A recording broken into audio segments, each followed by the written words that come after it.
These people make really interesting synths.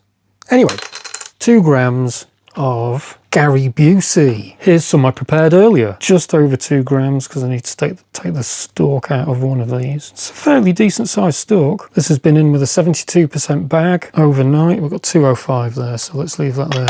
Let's bag it up and see what we get out of the press. 2 grams of this looks like a relatively small amount compared to the Yoda cap, where 2 grams seemed like it was a vast quantity. Intriguing. Anyway, let's get this on the press and see what results we get. Fresh off the press. Could have pressed for longer. See, there's a ring there that I could have pressed more out of, but this isn't about the amount of return, it's about the quality and what we get out. So yeah, that feels like I could have gone for longer. I might give that just a slight repress, or maybe I'm just going to stick it in the AVB jar. Always keep your AVB, folks. Always keep everything that you've spent and vaped, and then you can put it in coconut oil and use it for a balm on your skin. I was using it all the time when I got my tattoo done. Black Sheep Tattoo in Bristol, make sure you go and have a look. And it was great for healing, and this actually looks quite nice. It's starting to turn into the dried out stuff. You can see it's starting to sugar up, but it's still glistening because it's got a lot of oil in it still. Some of it is still very oily. So this would suggest maybe some sort of age problem. This has degraded very quickly somehow, or maybe it just presses like this. Colour's okay, but it is a little dark. You can see, where have we got it? That's where it's starting to dry out.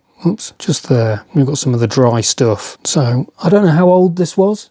Be interesting to find out. It kind of looks like it's maybe just on the turn, but that is me inferring a lot from relatively very little data looking at this. As for smell, there's something a bit floral in there. Yeah, definitely. Floral and slightly sweet, but not fruity, but it's floral. It's definitely revealed more of its smell doing this. Let's collect it all up and see how much we've got. So here's what has come off the paper. Kind of toffee colour, slightly darker than a Werther's original. 0.55 return. So we're getting a 27.5% return. 27.5% return. That's a larger return than I've had on a lot of flour out there, and quite close to the 30% that it's been tested at by 4C and Xeal, and it's just dropped down slightly, but there we go. And yeah, managed to squish a bit more out of that bud than the Purple Pro tested it as. So next, taste test.